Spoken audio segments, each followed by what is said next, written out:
In the previous video, we had a look over Call of Duty World at War, the origin of the Zombies game mode. The next release that had a Zombies game mode was Call of Duty Black Ops 1. Let's explore how Black Ops 1 expanded upon the Zombies game mode. Kino Der Toten was released with the launch of Black Ops 1, and it is the most recognisable map in Zombies. The map itself offered some tight corners and staircases that can throw people off, but it had a really good training spot, that being in the theatre room. An interesting feature this map offered was in terms of its design. Instead of doing what Deriz did with its packed punch room being exposed after 3 teleporters were linked up to the main area, you just have one teleporter where if you teleport into the place, it will give you 30 seconds in an unreachable room, giving you a cool off period where you won't get attacked by any zombies and you could just freely pack a punch your weapons without any worries. The map featured a new trap in the lower hall, which was the fire trap. This trap had a huge area of attack. If the zombies just step into that area, they instantly die, with there being a small gap between the trap at the back where the player can't get hit, making it a go-to trap for high rounds on this map. The next new trap is in the fire room and the theatre room, which is a sentry gun. This costs a bit extra than the normal trap, coming in at 1,500 points instead of 1,000. The sentry gun as well, for the most part, is pretty decent, but do keep in mind it can also damage you, so if you're not careful you can get put into a bad situation because of it. Kino Der Toten introduced a new enemy type called the Nova Crawler, which design wise kinda looks close to Smeagol from Lord of the Rings. When you kill a Nova Crawler, they do a radius damage of a gas they emit after death. That gas can also blind you if you're not careful where you're walking, making them a major annoyance on the map. Kino also added the Fire Sale, which is a new power up that reduces the mystery box price from 950 points just to 10 points, and puts a mystery box in every location on the map. This power up will be featured in other maps in the game as well as future games in the series. Now, I saved the best for last. This map introduced the Thunder Gun. This is one of the most recognisable wonder weapons in the series, as it has a 2-round mag that goes up to a 4-round mag once upgraded. Once the weapon has been shot, it deals a blast of air, shooting the zombies, into the air, which kills them. This weapon was so fun to use, just because of seeing the zombies just shoot up into the sky. It's just always fun to see and it never gets old. And if you ever get close with a bunch of zombies surrounding you, you can always shoot the thunder gun to create a path out, making it a really great escape weapon, and not to mention, it does infinite damage, meaning you can kill a zombie no matter what round you are on. Now, how is this map so recognisable in the community? For starters, let's look over Black Ops 1 itself. The game had sold 32 million copies on all platforms, making it one of the best selling Call of Duty games of all time. Unlike World at War, where the game mode was originally locked behind completing the campaign, this time Kino Der Toten was able to be played at launch without completing the campaign. To add to this, on the 3rd of November 2011, a video would get uploaded to YouTube. Round 115 on Kino Der Toten. This was uploaded by Syndicate and it got 14 million views. This brought a lot of attention to the game mode and it got people interested in going for the high rounds. If you wish to learn more about this, then please check out Krubs, who documents speedruns for each map and then gives a lot of insightful knowledge on how each map functions and how they got that record. Lastly, this map was originally going to release for Call of Duty World at War, but was later pushed back to Black Ops 1, as right around the corner was Modern Warfare 2. The last DLC World at War received was on the 9th of August 2009, as it would have been really close to the launch of Modern Warfare 2, so they just pushed it back to make sure it was all good for Black Ops 1. 5 is another map that was released on the launch with Kino Der Toten, but it was not behind completing the campaign for the game. If you are lazy, you can just break out of your chair at the menu screen and then walk to the terminal and then type in FreeArc Unlock. This would unlock the map 5 and Dead Ops Arcade. This map is quite unique as up until this point every map followed a similar layout of it being connected in like a loop pattern. This map however throws that idea out, with it instead having 3 layers that can be traversed with the help of elevators on the map that cost 250 points. For 2011, these elevators worked flawlessly, with there only being 2 on the map to traverse the 3 floors and give a small little break from the zombies chasing you. This later gets expanded upon when you turn on the power in the lab, located on the 3rd floor. Once turned on, it activates teleports around the map, which teleport you to a random location on any of the floors on the map.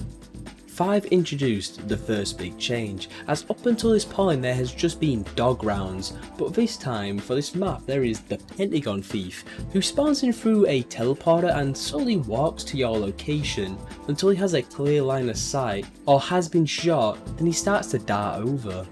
If he reaches you, you'll have your guns taken off until he's killed, which will award you a max ammo, a fire sale and your weapons back.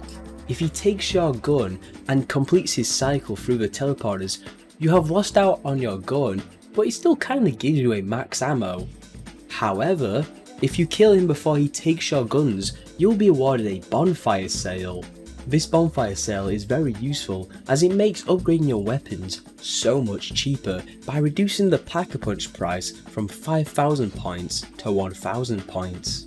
On the topic of Pack-a-Punch, to get access to it you have to locate the DEFCON switches located around the war room and then turn them on. Once the last switch is activated, all the teleporters will lead to the Pack-a-Punch room.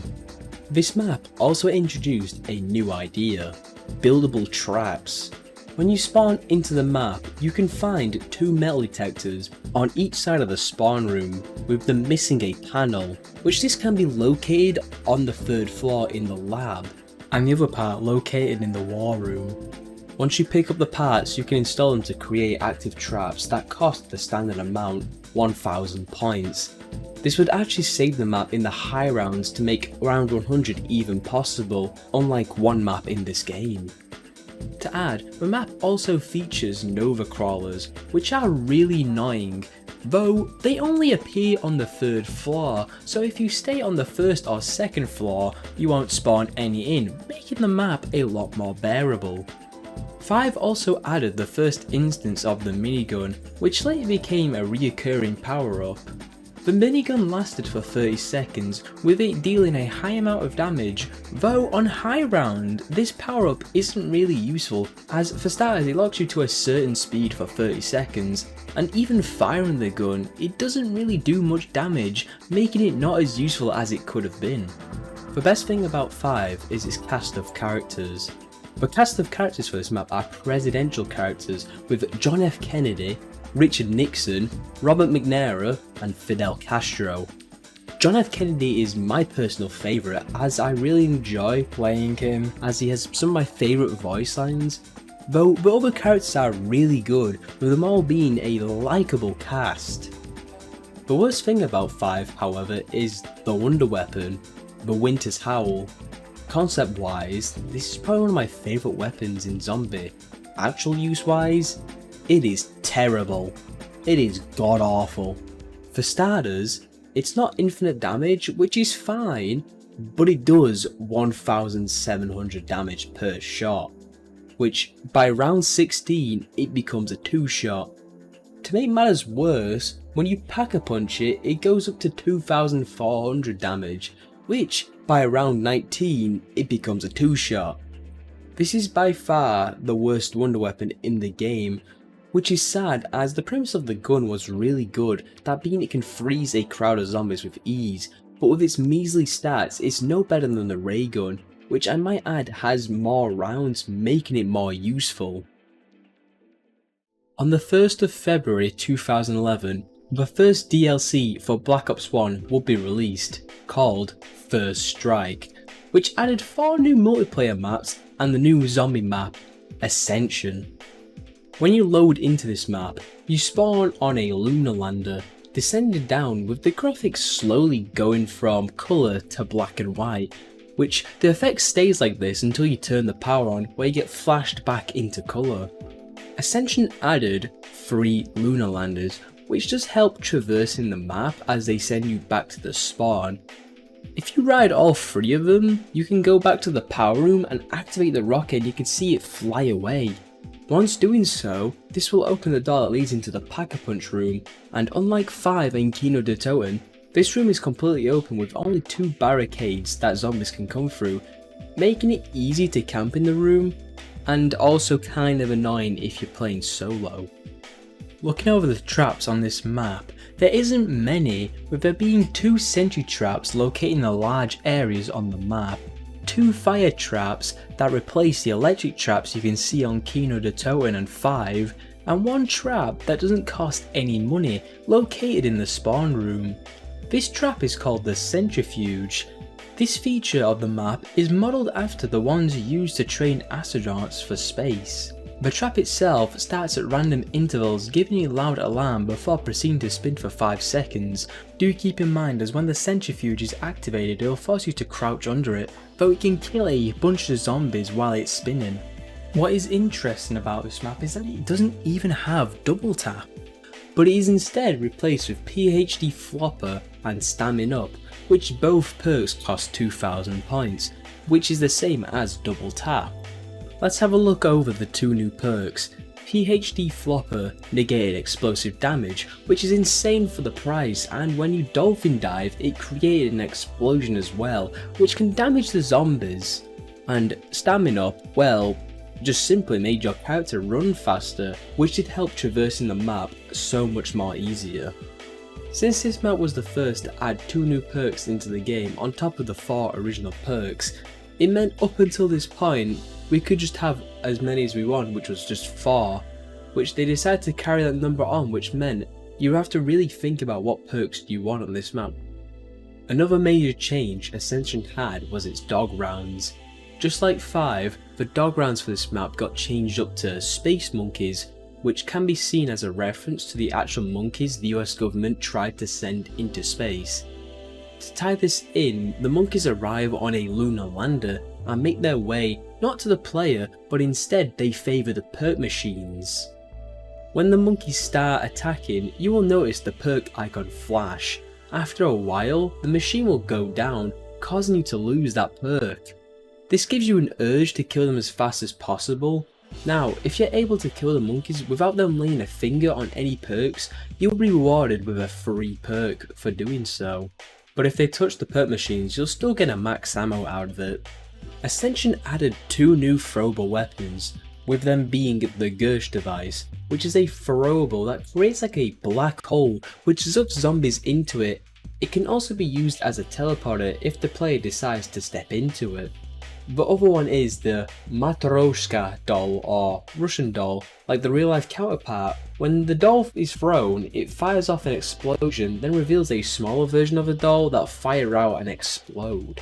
To add to the space theme, they brought back the Thunder Gun, which is a perfect match with how the weapon is styled and how the weapon functions. And to recap what I said about the weapon in Kino Der Toten, it does infinite amount of damage, which helps lower down the skill level for the map, as the weapon is great for getting you out of those tough situations, and great for aiming for the high rounds on this map. Lastly, this map started to have a more in-depth Easter egg, which required 4 players with multiple steps to complete this Easter egg, with the steps requiring the wonder weapons on the map and the new throwables. After the Easter egg was completed, you were rewarded with a death machine, though it wasn't infinite as it lasted for 90 seconds, though it was still a reward nonetheless. On the 3rd of May 2011, the next DLC pack would get released, Escalation. This DLC pack included the standard 4 new multiplayer maps and a new zombies map called Call of the Dead. This map is set in Russia, where it's covered in snow and fog, with the premise of the map being a studio set for a movie.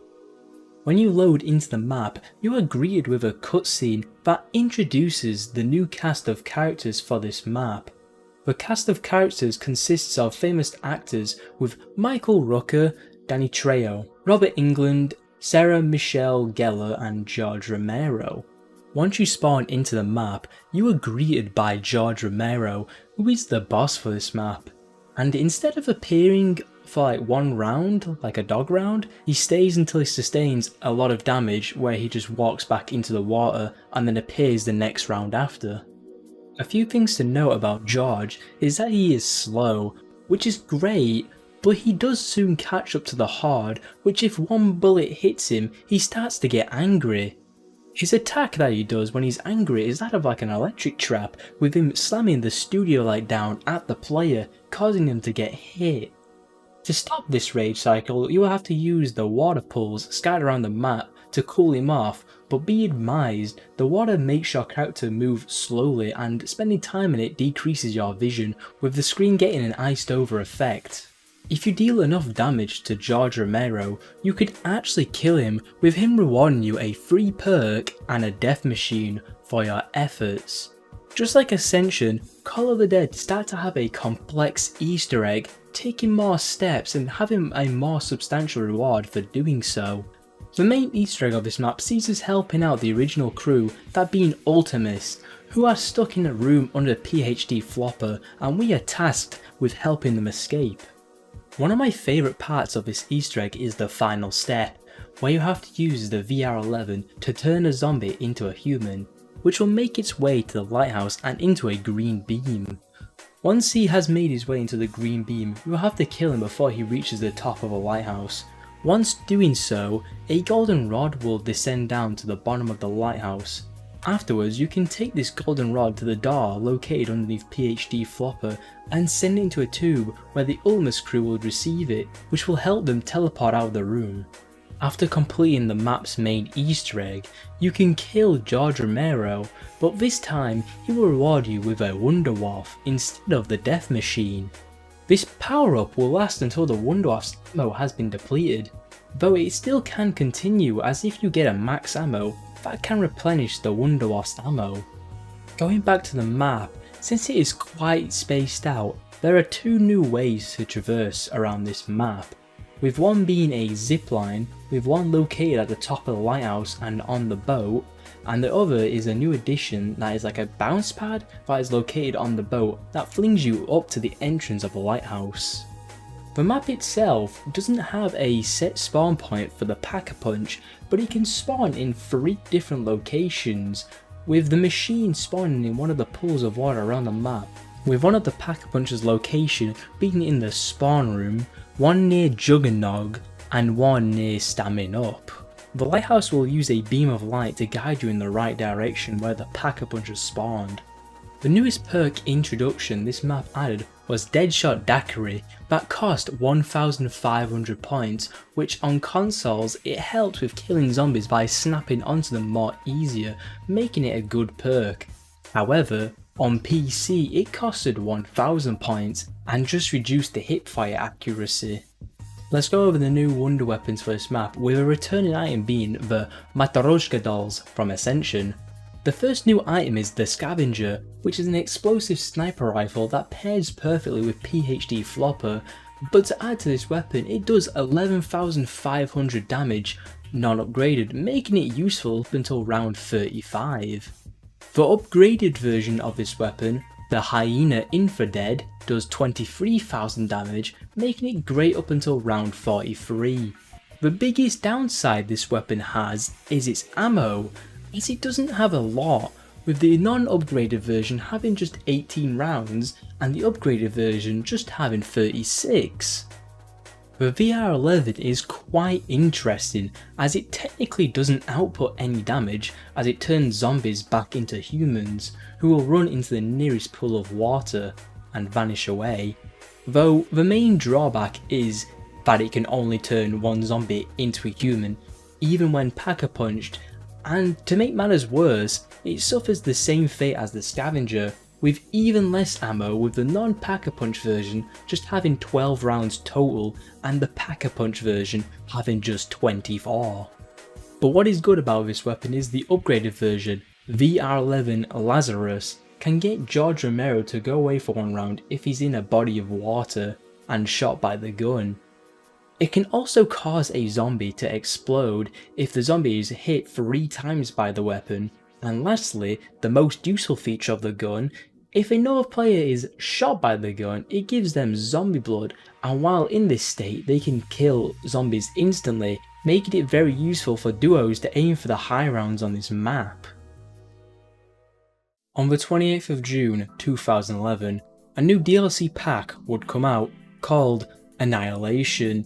You get the drill, it added 4 new multiplayer maps and a new zombie map, this time being based around the jungle called Shangri-La. Compared to Ascension and Kino Der Toten, this map is hard by design. The map itself is cramped, even more so than 5, with hallways being quite thin and no real viable training areas on the map other than a small area next to Stamina or PhD Flopper. Once spawning into the map, there are 2 punji traps on each side, with one leading into a mud maze that slows your movement down if you stray off the path. These become activated once a door has been purchased, with them attacking you if you step over the trap, though you can jump over the trap to stop them attacking you. When you get a power up on this map, the monkeys will slowly make their way towards the drop and cycle other outcomes, making it a great chance to obtain like a max ammo if you're low on ammo, or if you're able to time it right, you can even get a random perk from the monkeys. This is a really good feature that allows the player to manipulate each drop to favour what they're needing at that current moment. Looking at the map, you can see it's quite small and compact, but there are 3 new ways to traverse around this map, with the first being a water slide located next to the mud maze, which drops you off into a cave next to the geyser, which shoots a player up to the surface once enough pressure has been built. The last new way to traverse this map is the minecart, which costs 250 points. Once activated, it will take you on a ride through the cave all the way to the waterfall on the other side of the map, where there is a cool little feature of this map located at the waterfall. There is a boulder in the middle of the water with a button on the backside. Pressing the button makes the waterfall to downpour, with both sides gushing a lot of water. While the water is flowing down, it does stun the zombies, but to counter this, getting out of the area is hard as the current pushes you off the map. Shangri-La also has randomised perk locations, other than 2 perks, one being Quick Revive and another, well, we'll get to that later.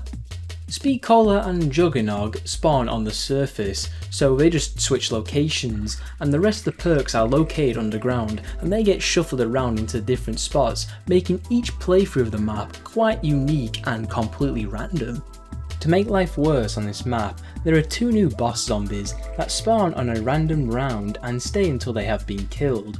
One is a napalm zombie, which, once the zombie has been touched or killed, it will explode, setting the ground on fire, making it like a trap that will kill zombies once they step into that fire.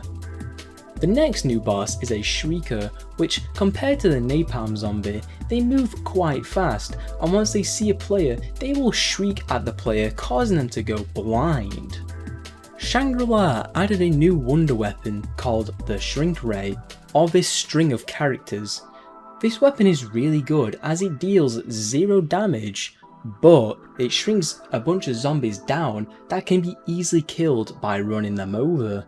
To add, the non-upgraded version of the Shrink Ray's ability lasts for 5 seconds, but once it's upgraded it goes to 15 seconds. Looking over the ammo, the Shrink Ray has 25 rounds, and the upgraded version, the Fractalizer, has 48. The ammo on the weapon isn't too bad if you consider it does splash damage, which makes it an insane weapon and makes the map a little bit easier. Another change Shangri-La has is to the Claymore by infusing it with the punji spikes to make the Spikemore. This version of the Claymore works a little bit differently, with it firing off spikes in different directions to kill zombies with a small explosion, while the Claymore on activation fires a large explosion that kills a bunch of zombies. On the 23rd of August 2011, we would see the final DLC release for Black Ops 1. That would be the Resurrection DLC. This was the first DLC that was fully dedicated to the zombies game mode, as the DLC added the original 4 zombie maps from World at War and one brand new map. Granted, the original maps from World at War were already in the game, as if you purchased a hardened copy of the game, you can just play the maps at launch. This made it so everyone had the original 4 maps from World at War. The only major changes the maps had was that, for one, Kino Der Toten got on the Thunder Gun, and Verrückt got shafted with the Winter's Howl. The rest of the maps stayed the same with the same wall buys, but the weapons out of the mystery box are from Black Ops 1. Now, onto the brand new map, that is called Moon.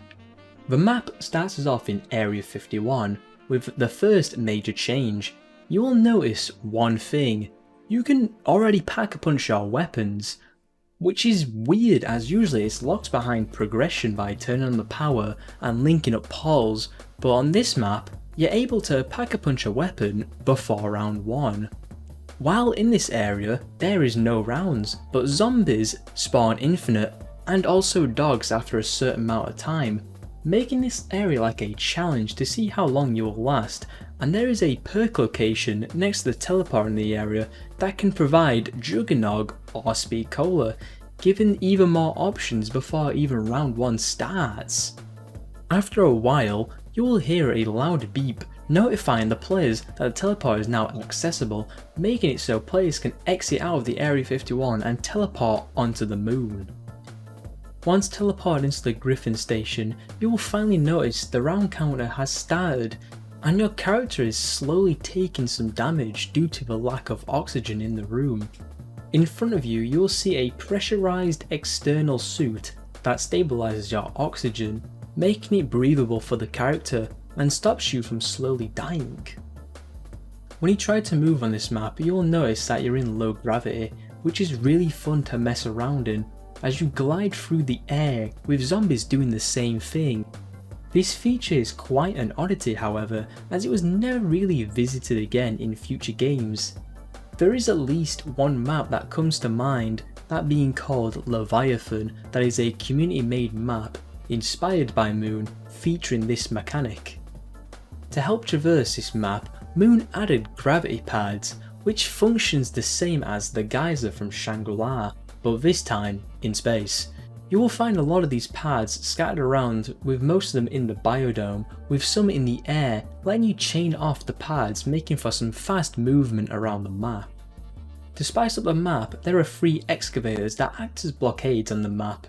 When one is activated, you will hear an announcement with it stating which tunnel the excavator has hit, causing there to be no oxygen in the tunnel. And if you were in the tunnel the excavator was hidden, you can actually go fully down if you don't have Juggernog, and even if you did, you would only be able to survive it for a short period of time. There is one item that does stop the excavations from blocking off tunnels, and that is the hacker device. This portable device can be located in many areas around the map, with it looking like a small leather pouch and will be located on a desk. Once finding the device on the map, you will have to make a decision, as this item takes up your PES slot, meaning you'll have a choice of being able to breathe or you being able to hack stuff. The device's main function is to stop the excavators by hacking a panel in spawn for the corresponding excavator that is activated, but this device does so much more than that. For instance, let's start off with the Pack-a-Punch location. Hacking the Pack-a-Punch machine with the device causes the gates to close, locking the player in the room, giving them enough time to upgrade their weapons without any zombies attacking you. Next on the list, you can hack the doors to only cost 200 points, which is great when you're low on points, but a good thing to note is that hacking the doors takes a lot of time, so there is a trade-off for doing this. This also does extend to windows, with the hacker device also repairing windows and giving the player 100 points regardless if the window is 90% repaired. When you find a mystery box on the map, you can roll the box to see what you get, and if you don't like the item it gave you, you can re-hack the box for 600 points to re-roll the item, hopefully to something better. And if you're in an area that doesn't have the box, but a box spawn location, you can hack that for 1200 points to spawn the mystery box for only one spin. A nice feature of the hacker device is if you're in a pinch, you can transfer 500 points from the player holding the hacking device to the player who is getting hacked. This also works with double points, with the person who is getting hacked obtaining 1000 points and the person with the hacker still only costing 500 points. Another nice feature this has is with the perk machines, as the hacker device allows you to refund a perk that you have purchased, which is really great for allowing you to switch up your build mid-game, though there are some limitations, with the main one being with Mule Kick, as if you remove that perk you will lose your third weapon. The second most expensive hackable item is the wall guns, which costs 3000 points, with it switching around the prices for the ammunition. Let's say you bought the MP5K for 1000 points and upgraded it, it then costs to replenish the ammo 4500 points. With the hacker, you can reverse the prices, making it now 500 points for the upgraded version of the MP5K and 4500 points to purchase ammo for the regular MP5K. The final hackable item is the power-ups, with it costing 5000 points to change the drop. This is quite a hefty amount, but it changes the power-ups into max ammos, and if times are desperate and there is no max ammo, then it's really great. But if you do get a max ammo drop and you change that goes into a fire sale. Though you can hack the red power-ups on the QE device, that will get discussed later on. Unlike the last map, Shangri-La, Moon added a new perk called Mule Kick, with it costing 4000 points and giving you a third weapon slot. This can be a really good perk, though it has some drawbacks, with one being it's the most expensive perk we've seen so far, and I do find it quite annoying that when you have the perk, you can't really tell which weapon is the third weapon slot unless you have a good memory of which weapon it was. With the introduction of this perk, Treyarch decided not to make this perk limited to this map, but instead add it to all maps, going back to the maps and changing them up to throw in this perk, and even on the World at War maps as well. To tie this map together, they added a new boss that works like George Romero in Call of the Dead, but tweaked around. This boss is called the Astronaut or Cosmonauts from Nikolai Belensky. For starters, he spawns in on the first round and stays until he has been killed. The astronaut will let off an explosion, sending the player back. If there were any zombies nearby, they would have been killed from the explosion. The boss itself is quite slow and stays that way even if you shoot it, but if he catches you, you'll have a brief window to get out of his grasp before he sends you to a different part of the map, and kindly taking away one of your perks. One of the coolest features about this boss is the name. Once you get into the moon base, you will notice the boss's name, which can be a famous person or an employee at Treyarch. The real magic comes from consoles, as if you played the map on the Xbox 360 or the PlayStation 3, you'll notice the boss's name isn't an employee or a famous person, but rather a name from your friends list. Moon introduced two new weapons for this map, the first being a new wonder weapon called the Wave Gun, which is quite interesting as it has two separate modes in which it can be used. Let's start off with the first mode being called the Zap Gun, or Porter's x2 Zap Gun when upgraded. The weapon works like an akimbo ray gun, with both pistols holding 8 rounds and 8 in reserve non-upgraded. Then the upgraded version has 124 rounds in reserve and 24 bullets between both pistols. The best part as well is that this gun does infinite damage, making it a strong weapon to have on this map. Then there's the Wave Gun that combines both pistols to make a new weapon. This version has 14 rounds non-upgraded and 28 when Pack-a-Punch, and still deals an infinite amount of damage in a cool way. One shot it deals a splash damage that turns the zombies into a good replica of the Michelin Man. Overall, the weapon in both modes is really fun to use and provides good uses for different scenarios, like if you want to deal splash damage to a horde at once, or the gun's separate dual mode to give you 2 ray guns essentially. It's also worth noting that both versions have their own separate ammo reserve, so if you run out of ammo on the Wave Gun, it won't affect the Zap Gun. Onto the new throwable, which is called the Quantum Entanglement Device. or QED for short. This throwable is best described as a mystery box, as once thrown, you'll receive a random outcome with it either being good or bad. For instance, there is one that is the opposite to a free perk, which if a zombie manages to pick it up, that power up the player will lose out on a perk. Honestly, there is way too many outcomes this device gives you, both being good and bad, like reviving a downed teammate, or throwing the QE device to just get some grenades out of it, or even upgrading your weapons for you, or just straight up doing nothing. It's one of the most fun throwables in the game, as it can really be helpful or it can hinder your time on the map. It just all comes down to how lucky you are with the device. Finally, the last Easter egg of the game is one of the longest Easter eggs so far, called Richtofen's Grand Scheme, which gives us the first appearance of Samantha Maxis, who plays a major part in the lore of the game. The final step of the map's Easter egg is a massive payoff. When you complete the final step, a countdown starts, and after it's finished, rockets will fly off the moon, straight towards the Earth, blowing it into pieces, with the surface looking cracked with fire and molten canals across the Earth. What can you take away from this? Well, in this period they really tried around with the new ideas they had in their head, and perks for later maps to build upon with these ideas, like having bosses spawn in the middle of the round instead of having a separate round dedicated to them. To add to this, as well as the game had expanded upon Easter eggs, with it getting more complex and more rewarding for the effort put into it. In the next video, we will look over the downfall of zombies and then the maps that changed the game mode forever. If you enjoyed this video, feel free to leave a like, check out my join page if you wish to support the content I make. With that being said, I'll see you some other time.